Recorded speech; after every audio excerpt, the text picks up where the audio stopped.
US President Donald Trump slapped Sri Lanka with a 44% tariff on exports. The island country, struggling with its economy, is put in a tight spot. නමුත් මේ implement කරන්න මේ ක්‍රියාත්මක කරන්න අප්‍රේල් 9 වෙනිදා. This will be implemented on April 9th. Before that, we will start discussions to see whether there is a possibility to reduce the tariffs because we are in a very special situation.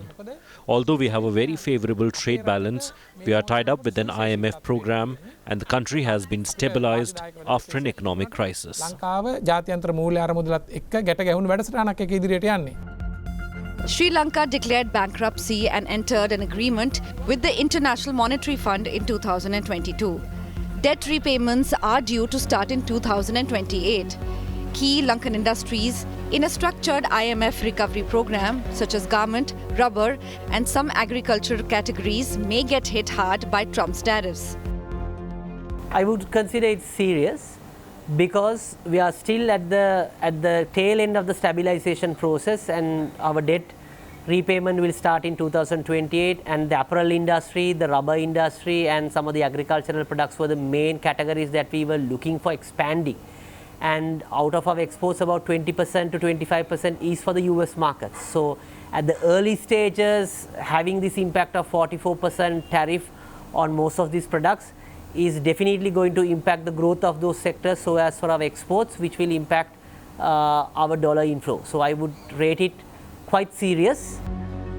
The US market accounts for 20 to 25% of all Sri Lankans' exports, and the dollar does boost its ailing economy. Most likely, some of the apparel companies will thinking about shifting their orders to other parts of the world because it's the comparative tariff that matters. They have also imposed tariffs on China, Bangladesh. So if Bangladesh's tariff rates are comparatively lower than us, they have an advantage through shifting the orders to Bangladesh instead of manufacturing it here or to Africa or wherever. So that challenge is there, that risk is there on one side. The other challenge is more with the consumption shrink in the US because we are not exporting critical or very essential products to the US market. So with the consumption shrink, anyway we will get affected.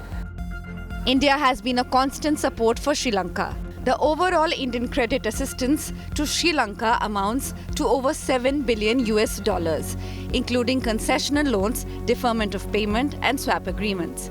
India's grant assistance to Sri Lanka currently stands at around $780 million US dollars, which includes completed projects worth $390 million US dollars, ongoing projects worth over $210 million US dollars, and another $178 million worth of projects in the pipeline. We always see India as a big brother to Sri Lanka. We can never forget the support India extended to Sri Lanka during the crisis. And I would also like to remember that Indian government, beyond what they can do, they did for Sri Lanka. Prime Minister Modi's current visit will further strengthen ties between the two countries to help rebuild Sri Lankan economy amidst Trump's global trade war.